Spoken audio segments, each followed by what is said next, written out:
Welcome to Money Matters. I'm Emily Johnson, Certified Financial Planner and Managing Director of Polaris Capital Advisors. Today I'm going to be joined later by Dan Harbertson of Atlantic Pension Services. We're going to talk about retirement plans for small businesses, specifically qualified plans, 401ks, profit sharing, etc. But before we get to that, I'd like to talk a little bit about what's been going on market-wise. Obviously, we've had a little bit of a rally here coming into October. And that is in spite of everything that's going on in Europe. So I think that this is sort of an interesting time to look at the fact that what we've been saying through the third quarter, the fact that companies are actually in good shape, is really coming to bear on the market right now. We're in earnings season. By and large, most corporate earnings really have been strong. Their guidance going forward is a little bit foggy, but it's not negative, and it's not surprising that it's foggy when you look at everything that is going on with our economy, our global economy. But by and large, corporate reporting, corporate returns have been very, very strong. So I think the market is trying to say to us things really aren't as bad as the expectation had been in the third quarter. And so, of course, that begs the question, well, what about Europe? We still have a lot of uncertainties going on in Europe. Why is the market, of course, responding so positively over the last several months? Is this just a response to the negative third quarter? Part of the answer might be yes. The other part of the answer might be, if you look at the countries that are having problems in Europe and the countries that are strong, the countries that we deal with primarily, that we actually have the most business relationships with, financial relationships with, that being Germany and France, are still very strong. So yes, there's a lot of negotiations going on over there about the type of exposure they're going to take to the rest of the EU. But I think what the market is doing in looking forward right now is saying that those two countries, those that we actually work with, are still very strong. Corporate earnings are strong. So the market is looking forward and looking at these factors, these fundamentals, and I think remaining relatively positive. I think it's also worth pointing out right now that we're going into the fourth quarter, and in addition to the fact that we had a negative third quarter and we expect that the fourth quarter will be strong because of the size of the drop that occurred in the third quarter, we also have something called the Santa Claus rally. And for those of you that watch the market for cyclical moves, Santa Claus rally is, of course, what occurs at the end of the year, coming into December. So we're expecting to have our typical Santa Claus rally as well, to the fact that we're looking for a positive fourth quarter simply because of the negativity that occurred in the third quarter and the fact that we were oversold in the third quarter. So a couple of positive indicators. Just keep in mind those facts, that we do have strong earnings right now, we have strong corporate balance sheets, and I really do think that the market is looking forward on a positive note, much more positive, I think, than people assumed back in the third quarter. So that's sort of what's going on market-wise right now. Certainly there's plenty more that we can discuss, but we are short on time. So without further ado, we are going to speak with David Kroll about his Mortgage Minute with some positive news, and then I'll be joined by Dan Harbertson to discuss retirement plans for small business owners. Please join us back in just a moment. I'm Emily Johnson, and this is Money Matters. Hello, this is David Kroll of Mortgage Network for the Mortgage Minute. I have good news today. President Obama, by executive order, is extending the HARP program and enhancing the HARP program. What does this mean for us all? What it means is that everyone who has been blocked from refinancing because of the lower appraised values of their homes now gets a free pass. As long as your loan is owned currently by Fannie Mae or Freddie Mac, which is something that we can determine, the appraised value will not stop you from getting 30-year fixed rate money in the fours. This is wonderful, good tidings. This will make it possible for somewhere between 1 and 6 million additional homes to be refinanced. And it's the largest single cause of people not being able to refinance that we've found here in the Hilton Head, Bluffton area.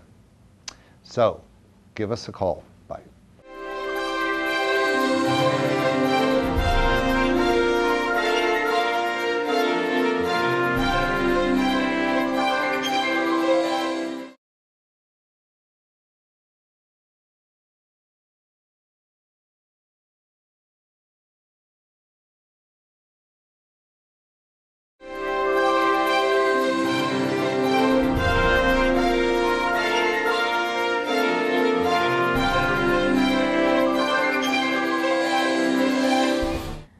Welcome to Money Matters. I'm Emily Johnson, and I'm joined today by Dan Harbertson of Atlantic Pension Services.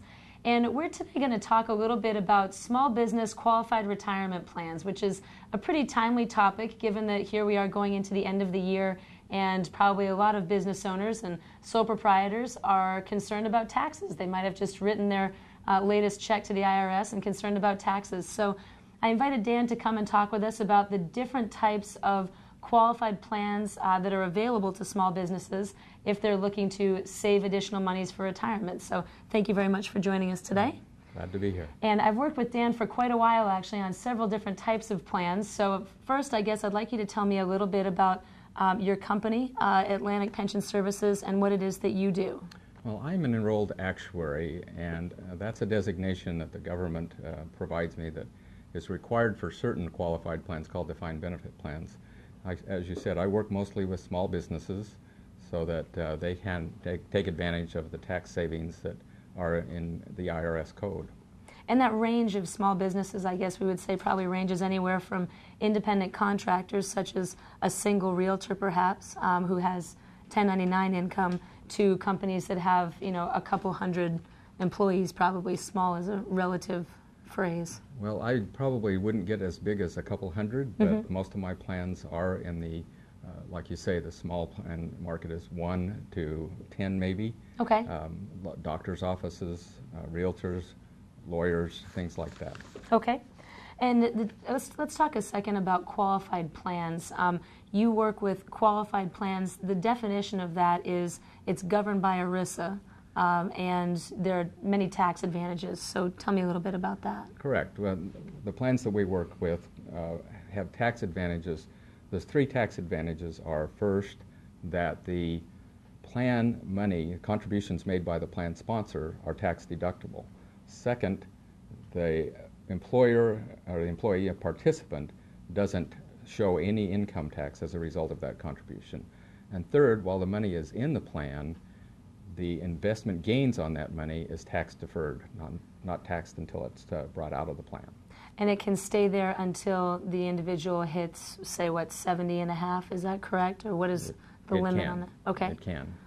All right. So I know that there's a couple different types of plans that we've worked on. They fall into 2 basic categories: defined contribution and defined benefit.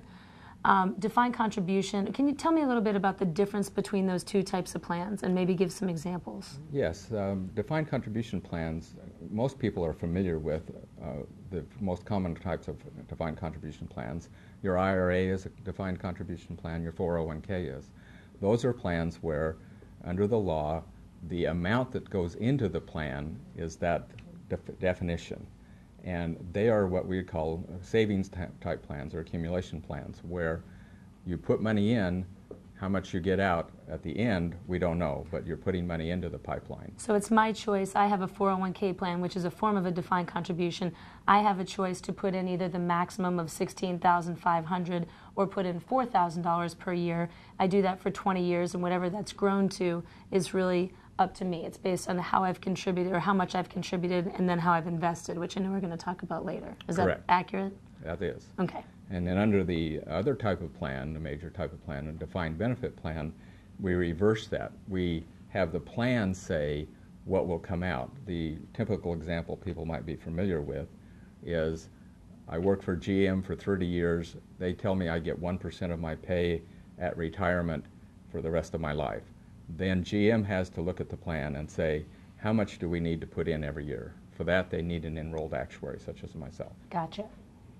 So a traditional pension, defined benefit plan, even though there are lots of different flavors, you could still call sort of, or use the one example of a traditional pension. Would Correct. be a reasonable definition. Yeah. Then we have a third type of plan. Now they've come out with plans.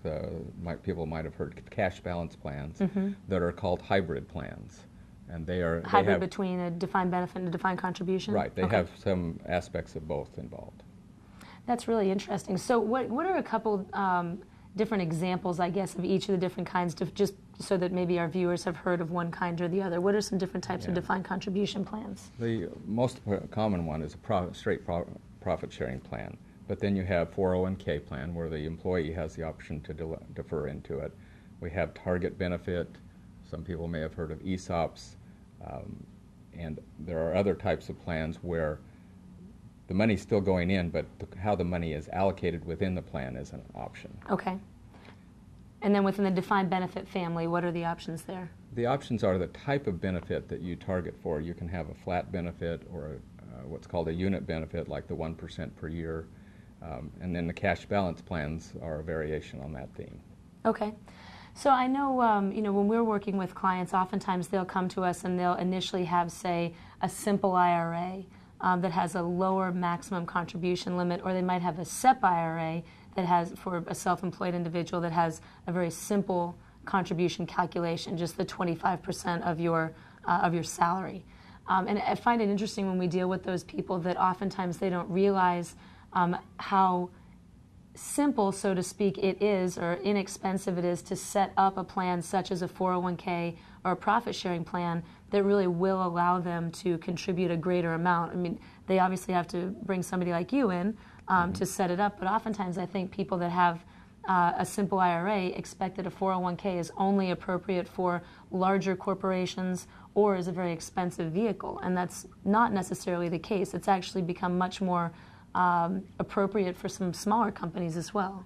Yes, you have to look at all the types of plans as different tools in the planning bag. You don't use a saw to hammer a nail if you're a carpenter, but if you do have, depending on your situation, one type of plan might work better than another, and the expense is well worth the tax advantage that you get because you can get such a larger tax deduction. Just another business decision. Right. Yeah. Well, we'll be back in just a second. I'd really like to talk a little bit about the factors that are involved in how a business owner would select the appropriate plan for their business. And so we'll be back in just a second. We will be discussing additional qualified plans. Please join us back here in just a minute. This is Money Matters, and I'm Emily Johnson.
Welcome back to Money Matters. I'm joined again by Dan Harbertson of Atlantic Pension Services, and we're talking about qualified retirement plans for small business.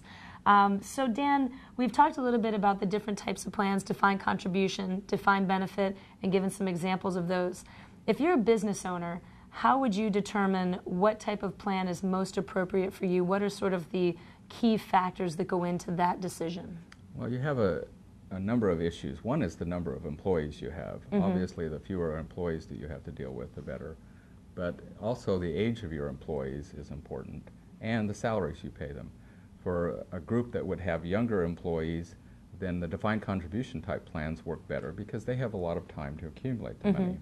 For an older employee, and by that I say somebody 50 and over, who has, first of all, a tax issue, and second of all... Meaning they make too much money, they're paying too much in tax. Who makes too much money, but they're paying too much in taxes. They're paying more than the taxes that they want, and they indeed have to save as much as they can for retirement because maybe they haven't been able to for whatever reason, student loans, college tuition, the kinds of things that get in the way of that savings, and they have just a short period of time.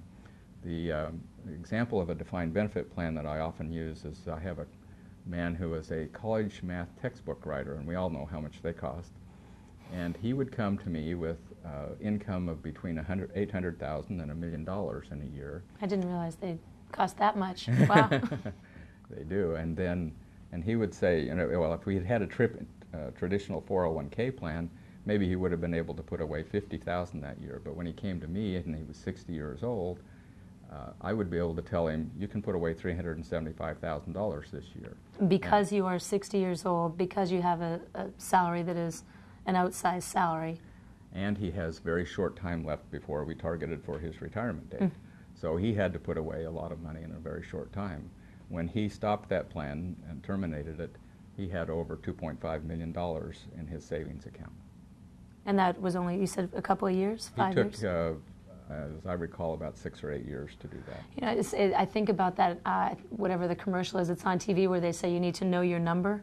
And I think the great way to think about that is, let's say he knew his number was $2.5 million, but he was 60 years old and he only had a couple years to achieve that. He needed to put away more money year over year than, say, somebody who's 23 years old.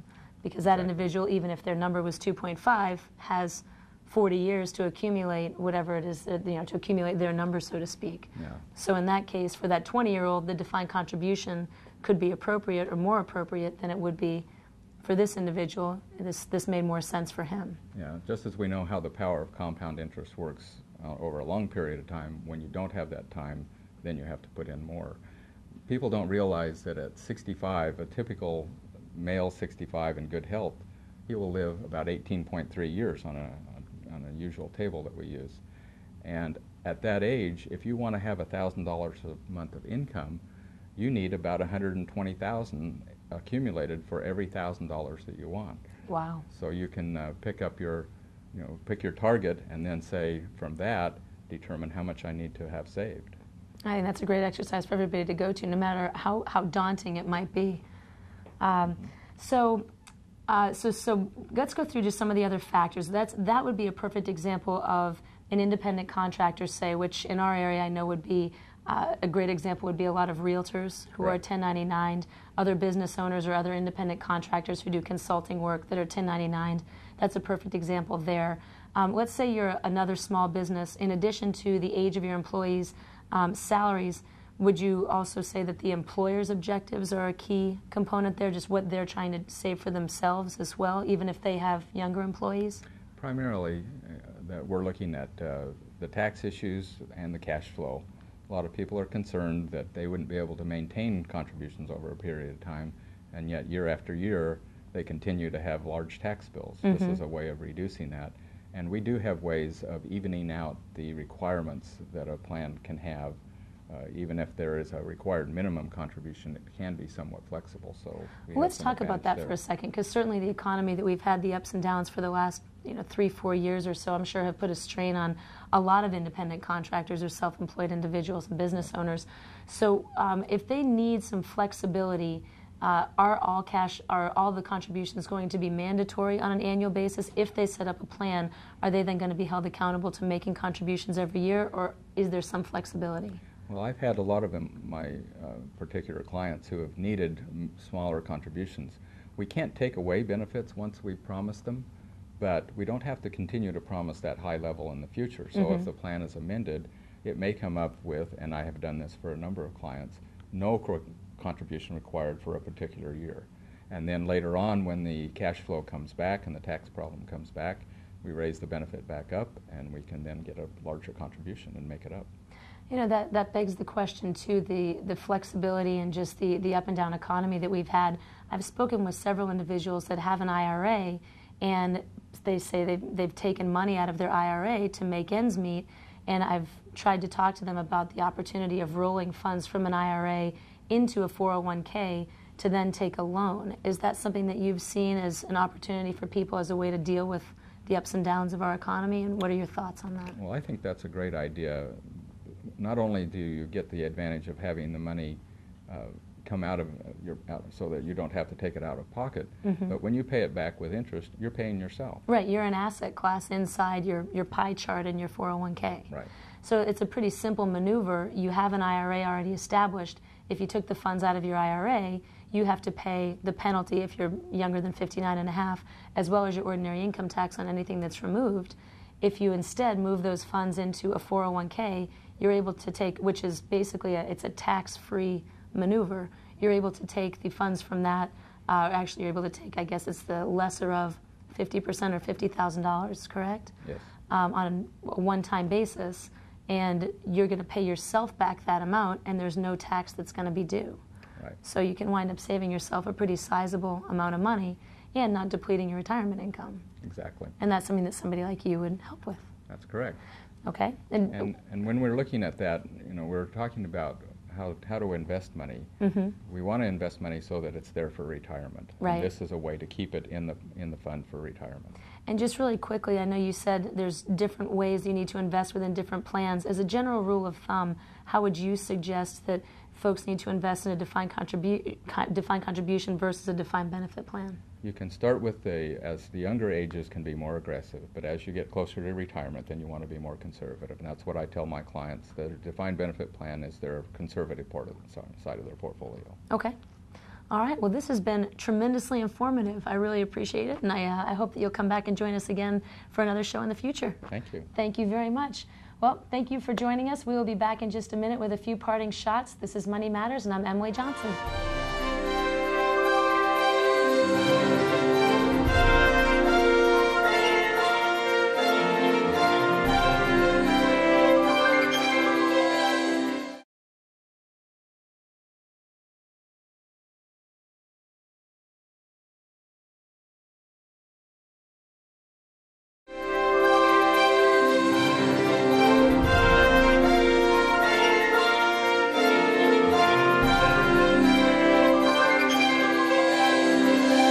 Welcome back to Money Matters. I'd like to close with a few parting shots. Number one, if you're a business owner or an independent contractor, now is a great time to start looking at either establishing a qualified plan, such as a 401k, etc., profit sharing plan, as Dan discussed earlier in the show. It's also a great time, if you have a plan in place, to perhaps look at augmenting that plan, changing it in a way that might better fit the demographics of your company, your demographics, your employees' demographics, and hopefully, better meeting your goals based on the various types of plans that are available. On a second note, for your personal investments, now is a great time because of the rally that we've had. It's a wonderful time to take a look at your portfolio, see if there are any laggards in that portfolio that perhaps haven't rebounded the way the remainder of the market has, and look at perhaps selling those positions and reallocating them into the market, or even maybe generating a little bit of cash, holding some cash in your portfolio for future opportunities that might come down the pike. So those are our two parting shots for the day. Thank you very much for your continued commentary and thoughts for different shows we can have in the future. Look forward to hearing more of them. Please check out our Facebook page. Email me at emily@polariscapitaladvisors.com with your thoughts. Look forward to hearing from you. This is Money Matters. I'm Emily Johnson, and I look forward to seeing you again next week.